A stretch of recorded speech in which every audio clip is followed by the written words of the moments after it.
दोस्तों, बारिश के मौसम ने दस्तक दे दी है। लगभग सभी लोग इस मौसम का लुत्फ उठा रहे हैं। लेकिन इसी बीच हमारे भारत का एक स्टेट ऐसा भी है जो इस बारिश से परेशान है। न सिर्फ परेशान है बल्कि अपने घरों से दूर रहने को मजबूर है। जी हाँ, बिल्कुल सही समझ रहे हैं। हम बात कर रहे हैं असम की। आपको जानकर हैरानी होगी, असम में लोग बारिश को हमारी और आपकी तरह एंजॉय नहीं करते बल्कि इससे डरते हैं। असम में बाढ़ आना और सबसे बड़ी बात कि हर साल आना काफी ज्यादा नॉर्मल है। अब तो जैसे ये हर साल होने वाली एक सालाना त्रासदी बन गई है। और सबसे हैरानी वाली बात तो ये है कि हम इसे बड़ी आसानी से इग्नोर भी कर देते हैं। हर साल, जी हाँ दोस्तों, आपने बिल्कुल सही सुना, हर साल इस राज्य के बड़े भूभाग को बाढ़ का पानी अपना शिकार बना लेता है। फसलों और संपत्ति को भारी मात्रा में नुकसान पहुंचता है। कई लोगों की जान जाती है। मवेशियों और अन्य वन्य जीवों को बचाने की कोशिशें भी कई बार नाकामी रहती हैं। वैसे दोस्तों, हम आप लगभग सभी बड़े गर्व के साथ ये दावा करते हैं कि आजादी के बाद से हमारे भारत ने किस तरह तरक्की की है। लेकिन फिर जब बात असम की आती है तो हमारा देश ये मानकर चलता है कि इस राज्य को बाढ़ से कोई भी नहीं बचा सकता। हम ये सब बात मानकर चलते हैं कि जीवन की ऐसी हकीकत है जिसका सामना असम में रहने वाले लोगों को हर साल करना होगा। और असम में रहने वाले लोग भी क्या करें, उन्होंने भी इस बात को सच मान लिया है। हर साल यहाँ बाढ़ आती है और जैसे ही बाढ़ का पानी उतरता है, जिंदगी फिर वापस अपनी ही पटरी पर आ जाती है। केंद्र और राज्य में पिछले कई वर्षों से कई सरकारें आई और गई। उन्होंने करोड़ों का निवेश भी किया, बावजूद इसके हालात वहीं के वहीं हैं। खैर दोस्तों, क्या आपने कभी सोचा है असम में आखिर हर साल बाढ़ क्यों आता है और कैसे हम इस बाढ़ वाली स्थिति से बच सकते हैं? नहीं पता तो कोई बात नहीं, हम किस दिन काम आएंगे। आज की वीडियो हम आपको इन्हीं दो सवालों का जवाब देंगे जो आपको भारत का नागरिक होने के नाते पता होना चाहिए। इस वीडियो को बीच में छोड़कर कहीं मत जाना, वरना आपके पल्ले कुछ पड़ेगा नहीं। अब वीडियो को शुरू कर सीधा आपको आपके सवालों का जवाब दे, उससे पहले वीडियो को लाइक और चैनल को सब्सक्राइब जरूर कर दे ताकि आपको हमारी वीडियो का नोटिफिकेशन सबसे मिले पहले। तो चलिए शुरू करते हैं हमारे आज की ये वीडियो। दोस्तों, हम आपको सीधे कारण से वाकिफ कराएं उससे पहले आप जरा असम के हालत को जान लीजिए, जिसको जानने के बाद आपके रोंगटे न खड़े हुए तो फिर कहना ही क्या। दोस्तों, आपको जानकर हैरानी होगी, असम में बाढ़ आने से करीब 7 लाख लोग बहुत ही बुरे तरीके से प्रभावित हुए हैं। इतना ही नहीं, इस आपदा की वजह से अब तक 30 एडल्ट और 6 बच्चों की जान भी जा चुकी है। हालात ये है कि कहीं स्टेशन पर खड़ी ट्रेन पलट गई तो कहीं देखते ही देखते आंखों के सामने से एक पूरा लोहे का पुल पानी में बह गया। राज्य आपदा प्रबंधन के हिसाब से बाढ़ की वजह से राज्य के 1413 गांव बुरी तरह प्रभावित हुए हैं। बाढ़ के कारण असम का दीमा हसाओ ब्रिज पूरे राज्य से अलग हो गया है। लैंडस्लाइड के कारण यहाँ सड़कें पूरी तरह से खराब हो गई हैं। बड़े पैमाने पर लैंडस्लाइड और वाटर लॉगिंग के कारण राज्य के पहाड़ी इलाकों में रेलवे ट्रैक और पुलों और रोड नेटवर्क को भारी नुकसान हुआ है।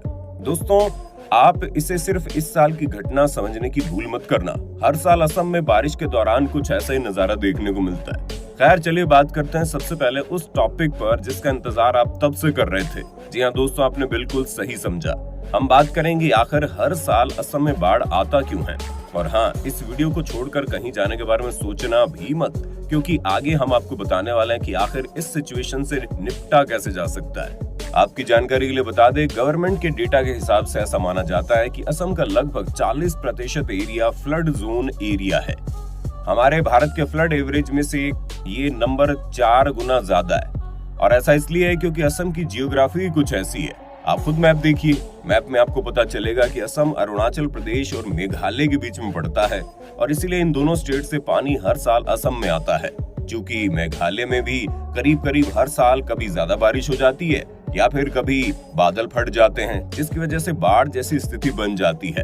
वैसे तो ये बात हम सभी जानते हैं कि ब्रह्मपुत्र नदी काफी ज्यादा आक्रामक नदी मानी जाती है। ये नदी कितनी बड़ी होगी इसका अंदाजा आप इसी से लगा सकते हैं कि इसे स्पेस से देखा जा सकता है। ये नदी अपने साथ बहुत सारी मिट्टी और बहुत सारी न्यूट्रिएंट्स लेकर आती है।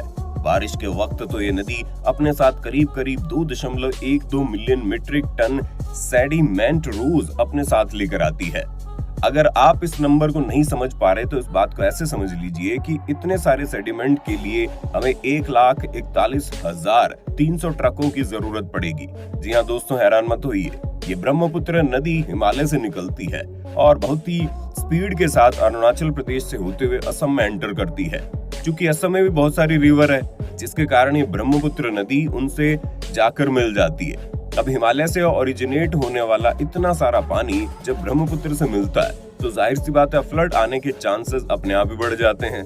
बाकी का बचा खुचा काम क्लाइमेट चेंज कर देती है, जिसका कारण स्थिति और ज्यादा खराब हो जाती है। लेकिन दोस्तों, आप इन सभी चीजों का जिम्मेदार नेचर को बिल्कुल मत मानिए। आजादी के बाद यानी कि साल 1950 से असम के लोग बाढ़ को रोकने के लिए सारी कोशिशें बहुत सारी कर रहे हैं। दरअसल असम में सभी नेता अपने अपने एरिया में इस बाढ़ को रोकने के लिए एम्बैंकमेंट्स यानी कि बांध बना रहे थे। अब तक इन 50 सालों में 5000 किलोमीटर से ज्यादा के एम्बैंकमेंट्स बनाए गए हैं। आपकी जानकारी के लिए बता दें, एम्बैंकमेंट्स वो होता है जो रिवर के फ्लो को चेंज करता है। इस फ्लो को चेंज करने से फायदा ये होता है कि इससे ज्यादा क्राउडेड एरिया सेफ रहे। अब पॉलिटिशियन बिना कुछ सोचे समझे इन एम्बैंकमेंट्स को बनवा देते हैं, लेकिन वो बात भूल जाते हैं कि इससे मुसीबत कम नहीं बल्कि और ज्यादा बढ़ रही है। क्योंकि इससे एक तो एरिया सुरक्षित हो जाता है, लेकिन दूसरे एरिया में हद से ज्यादा प्रॉब्लम बढ़ जाती है। इन्हीं एम्बैंकमेंट्स की वजह से होता ये है कि दूसरे एरिया में बाढ़ की प्रॉब्लम बढ़ जाती है।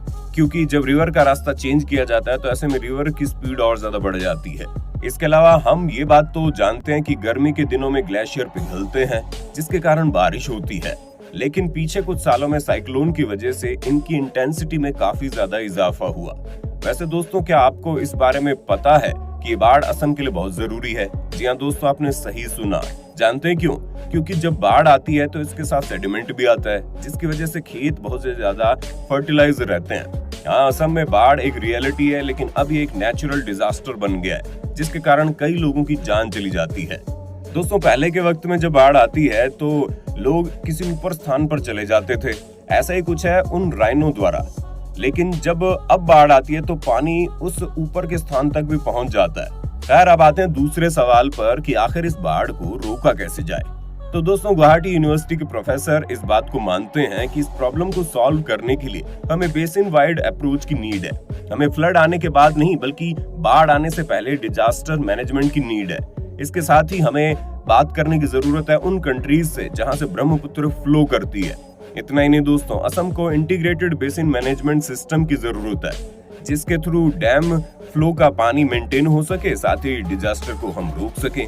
साथ ही गवर्नमेंट को फ्लड प्रोन एरिया में पॉपुलेशन को कंट्रोल करने की जरूरत है। गवर्नमेंट को कुछ ऐसा तरीका निकालना चाहिए जिससे वक्त रहते ही वहां के लोगों को वहां से निकाला जाए, ताकि जान माल का कोई नुकसान न पहुंचे। इसके साथ ही एक और आइडिया है जिसे बाढ़ के दौरान बाढ़ से बचाया जा सकता है, और वो आइडिया है स्पॉन्ज सिटी का। असल में ये रेन वाटर हार्वेस्टिंग सिस्टम है। वैसे आपका इस बारे में क्या ख्याल है, कमेंट सेक्शन में बताना।